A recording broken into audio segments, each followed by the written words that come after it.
खुलुमबाय आं सिबि रानी ब्रह्म गोजोन फुंबिलिनि बयनिसिमबो गाहाम हामलायनायखौ जासिहरनाय थाबाय आसा खालामो नोंथांमोना गासिबो मोजाङैनो दङ नोंथांमोननि थाखाय आं गोदान मोनसे भिडिअ लानानै फैबावबाय अन्नानै भिडिअखौ जोबजासिम नायलांदो मोब्लिब बिफाननि गोहोलोनि थाखाय सासे बर' सुबुङा जिउ खोमानो गोनां जादों नलबारिनि धमधमायाव मोब्लिब बोगथाबजानानै थैनो गोनां जादों कारजराम बर' मुंनि सुबुङा फोरमायथिनाय बायदिब्ला मोब्लिब थारा जनानै फोथाराव गोग्लैनानै दंमोन बे समावनो कारजराम बर' बिथाङा मोसौ खानो थाखाय फोथाराव थांदोंमोन बेयावनो जनाय मोब्लिब थाराव नांनानै बिथाङा जिउ खोमानो गोनां जादों जाथायखौ लानानै नखरनि सुबुंफ्रा जोबोद दुखु मोननायखौ फोरमायथिदों आरो कारजराम बर'नि हरखाबै बेबायदि जिउ खोमानांनायखौ लानानै नखराव लाथ्र'हायै दुखु जानांनायखौ नुनो मोननाय जादों बांलादेश हादराव जेरैबायदि हिंसायारि जाथाय जानाय मानसि बुथारनाय जिनाहारि खालामनाय अर सावनानै होनाय न' बां बुफाय बुसि खालामनाय जाथायफ्रा जागासिनो दं थिग बेबायदिनो जोंनि भारत हादरनि मोनसे रायजोआवबो बेबायदि जाथाया दासिमबो जागासिनो दं नंगौ मणिपुर रायजोआव दिनैसिमबो गोजोना गिदिंबोफिनाखै दिनैसिमबो मणिपुर रायजोआव मानसि बुथारनाय जाथायफोरा जागासिनो दङ फिन मणिपुर रायजोआव बम बेरनाय जाथाय जादों मणिपुरनि बारग' एमएलए यामथं हौकिपनि न'नि साखाथियाव बम बेरदों जायजों बिथांनि बिसिया जिउ खोमानो गोनां जादों बम बेरनायजों गिबियाव बिथांनि बिसिया गाज्रि जोखोम जाग्रोदोंमोन उनाव देहा फाहामसालियाव लांनायाव जोबथा हां लानो गोनां जादों बारग' एमएलए यामथं हौकिपनि बिसि सापाम सारवाला हौकिबा न'नि साखाथियाव दोननाय दाखोर दालाफोरखौ सावबाय थानाय समावनो हरखाबै बम बेरदों जायजों बिथाङा गोब्राबै जोखोम जाग्रोनो गोनां जादोंमोन उनाव देहा फाहामसालियाव लांनायावनो जिउ खोमानो गोनां जादों बिथाङा फोरमायथिनो गोनांदि जिउ खोमानांनाय सापाम सारवाला हौकिब बिथाङा 59 बोसोर बैसोनिमोन बेनि अनगायैबो रिपर्टनि बायदिब्ला बारग' एमएलए यामथं हौकिबा गिबियाव कंग्रेसनिफ्राय खेबनैयै एमएलए देरहासार जानो हादोंमोन बेनि उनाव बिथाङा बिजेपिआव फैदोंमोन न'नि साखाथियावनो बे बम बेरनाय जाथायाव बारग' एमएलएजों लोगोसे बिथांनि फिसाजोआ जाथायनिफ्राय रैखा मोननो हादों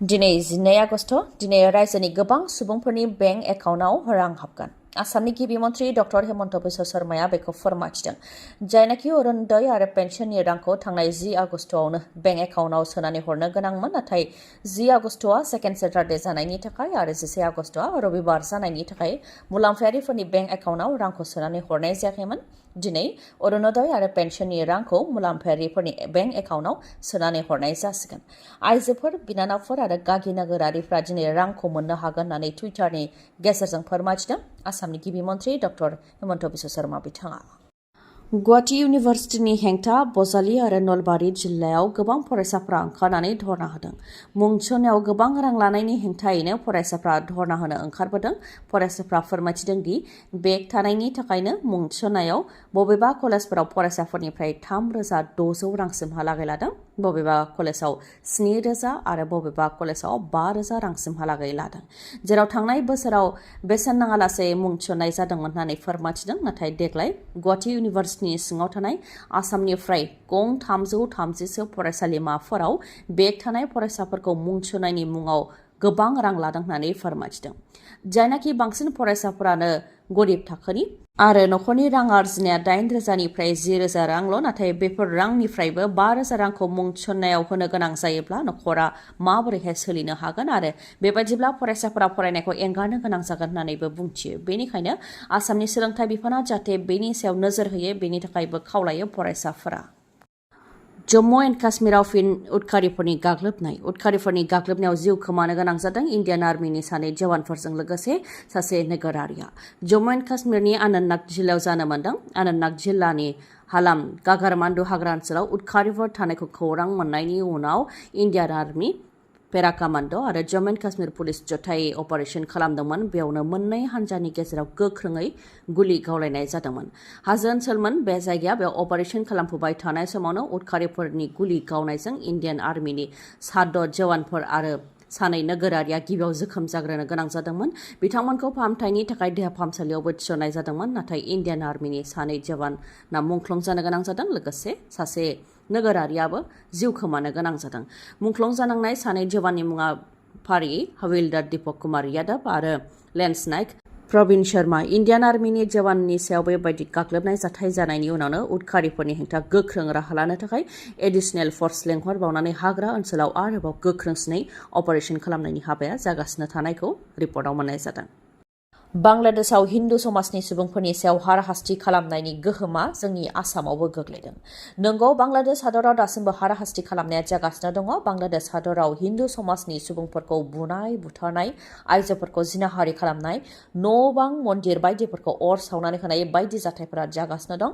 जायनि थाखाय जिउ रैखाथिनि थाखाय भारत बांलादेश सीमा अदेबानि सोनाब बंगनि जलपाइगुड़ी, कुचबिहार बायदि सीमाफोराव हिन्दु समाजनि सुबुंफोर थाफैनाया बांनायनिफ्राय बांनायखौसो नुनो मोननाय जादों। बेनि गोहोमानो जोंनि आसामावबो जाफैदों। करिमगन्ज जिल्लायाव हिन्दु रक्षा दलनि बानजायनायाव चलो बांलादेश मुंनि धरनाजों गोख्रोङै धरना होनाय हाबाफारि बानजायदों।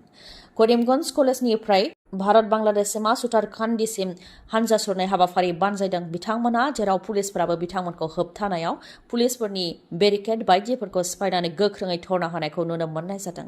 बिथांमोना गोसोम सि लानानै गोख्रोङै धरना होदों आरो बांलादेश हादराव जानाय बेफोर हिंसायारि जाथायखौ बन्द खालामनो थाखाय गोख्रोङै दाबि खालामनायजों लोगोसे जायफोर दुथांफोरा बेफोरबायदि खामानि मावदों बेफोर दुथांफोरनि हेंथा गोख्रों साजा होनो थाखायबो दाबि दैखांदों हिन्दु रक्षा दलनिफ्राय।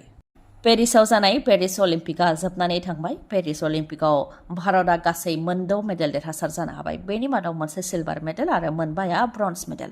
भारतनि गासै 117 गेलेगिरिफोरा पेरिस अलिम्पिकआव बाहागो लादोंमोन। इन्डियानिफ्राय गासै मोन6 गेलेनायाव बाहागो लादोंमोन, जायनि मादाव मोन4 गेलेनायाव मेडेल देरहासारनो हादों गेलेगिरिफोरा।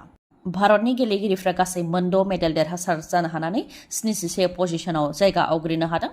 नाथाय पाकिस्तानिया मोनसेल' सनानि मेडेल देरहासार जानो हानानै 62 पजिशनाव जायगा आवग्रिनो हादों। मेडेल देरहासारनो हानाय भारतनि गेलेगिरिफोरनि मादाव वमेन्स 10 मिटार एयार पिस्टलाव ब्रन्ज मेडेल मोननो हादों मानु भाकार बिथाङा, आरो मानु भाकारजों लोगोसे सरबजीत सिंह बिथाङा 10 metre air pistol mix team इभेन्टआव ब्रन्ज मेडेल देरहासार जानो हादों। बिथांमोननि अनगायैबो स्वप्निल कुसाले बिथाङा मेन्स 50 मिटार राइफल 3 पजिशनाव ब्रन्ज मेडेल देरहासार जानो हादों। इन्डियान हकी टीमा मेन्स हकीआव ब्रन्ज मेडेल देरहासार जानो हादों। नीरज चोपड़ाया मेन्स जेभलिन थ्र'आव सिलभार मेडेल देरहासार जानो हादों आरो आमान सेहरावत बिथाङा मेन्स 57 केजि फ्री स्टाइल इभेन्टआव ब्रन्ज मेडेल देरहासार जानो हादों। गासै मोन6 मेडेल देरहासारनो हादों भारतनि गेलेगिरिफोर। मानसि गोमानायनि खौरां। चिरां जिल्लानि बिजनी सुबाइजार हास्रावबारि गामिनि थागिबि अमे बर'आ गोमानानै दं। थांनाय 10 आगस्टनिफ्रायनो 35 बोसोर बैसोनि अमे बर'आ गोमानानै दङ। फोरमायथिनाय बायदिब्ला बिथाङा बाङाय मेलेमारि नोरजिया। सोरबाफोर बिथांखौ नुसनबायोब्ला खौरां हरनो थाखाय खावलायहरदों नखरनि सुबुंफ्रा। जानबुं नाम्बारा 9864909595 नङाब्ला 8135852040। बे जानबुं नाम्बारावबो खौरां हरनो हागोन। पेरिस अलिम्पिकआ थुंगेबाय। पेरिस अलिम्पिकआव इउनाइटेड स्टेट्सआनो बयनिख्रुइबो बांसिन मेडेल देरहासार जानो हाबाय। गासै 126 मेडेल देरहासार जानो हादों। बेनि मादाव मोन 40 सनानि मेडेल, मोन 44 सिलभार मेडेल आरो मोन 42 ब्रन्ज मेडेल। इउनाइटेड स्टेट्सनि उनाव दङ चाइना हादर, गासै मोन 91 मेडेल देरहासार जानो हादों। बेनि मादाव मोन 40 सनानि मेडेल, मोन 27 सिलभार मेडेल आरो मोन 24 ब्रन्ज मेडेल। बेनि उनाव दङ जापान हादर, गासै मोन 45 मेडेल देरहासार जानो हादों। बेनि उनाव अस्ट्रेलिया गासै मोन 53, फ्रान्स हादरा गासै मोन 64, नेदारलेण्डआ गासै मोन 34, ग्रेट ब्रिटेनआ मोन 65, साउथ करियाया मोन 32, इटालिया मोन 40, जार्मानिया मोन 38 मेडेल देरहासार जानो हादों। बेनि अनगायैबो माखासे लाइमोनफोरनि थाखाय मोनसे गोजोनथाव रादाब। रुरेल इनस्टिट्यूट अफ हेल्थ साइन्सआ गुबुन गुबुन कर्सआव मुं थिसननो थाखाय लाइमोनफोरखौ हांख्रायहरदों। कर्सफोरा जाहैबाय नार्सिं केयाराव bachelor of vocation, medical laboratory आरो डी फार्मा। बाक्सानि बरमायाव थानाय प्रफेसर कल'नि आरो सप्ताहिक हाथाइनि साखाथियाव थानाय AISECT ग्रुप इउनिभार्सिटिजों गनायथि मोननाय रुरेल इनस्टिट्यूट अफ हेल्थ साइन्सआ नार्सिं केयार, मेडिकेल लेबरेटरी आरो डी फार्मायाव मुं थिसननो थाखाय हांख्रायहरदों। मुं थिसननायनि थाखाय प्रसपेक्टास होनाया जागासिनो दंखायो आरो आगस्ट दानावनो मुं थिसननायाबो जागोन। गोसो गोनां फरायसाफोरा गोख्रैनो बेफोर कर्सआव मुं थिसननो हागोन। रोंग'थिया नार्सिं कर्स आरो मेडिकेल लेबरेटरीनि थाखाय जायखिजाया स्ट्रिमाव थाखो 12 उथ्रिसारनाय जानो नांगोन। नाथाय डी फार्मानि थाखाय साइन्स स्ट्रिमाव थाखो 12 उथ्रिसारनाय जानो नांगोन। मख'नो गोनांदि नार्सिं केयाराव बेचलर अफ भकेशन खालामखांनायनि उनाव APC आनजादनि थाखायबो एप्लाइ खालामनो हागोन बिजाथिफोरा। लोगोसेनो गुबुन गुबुन सोरखारि साख्रिनि थाखाय एप्लाइ खालामनो हागोन। हस्पिटाल, नार्सिं हम, क्लिनिक बायदि बायदिफोरावबो एप्लाइ खालामनो हागोन आरो बेनि अनगायैबो जौसिन सोलोंथाइबो लानो हागोन बिजाथिफोरा। गुवारै मिथिबावनोबा आरो मोजाङै मिथिबावनोबा 8011 133336 बे नाम्बाराव खौरां लानो हागोन। गोजोन्थों। दिनैनि भिडिअआ एसेनोसै, गाबोन फिन लोगो मोनफिनबावगोन। नोंथाङा जुदि आंनि भिडिअखौ मोजां मोनदोंबा लाइक, कमेन्ट आरो शेयार खालामनो दाबाव। गोजोन्थों।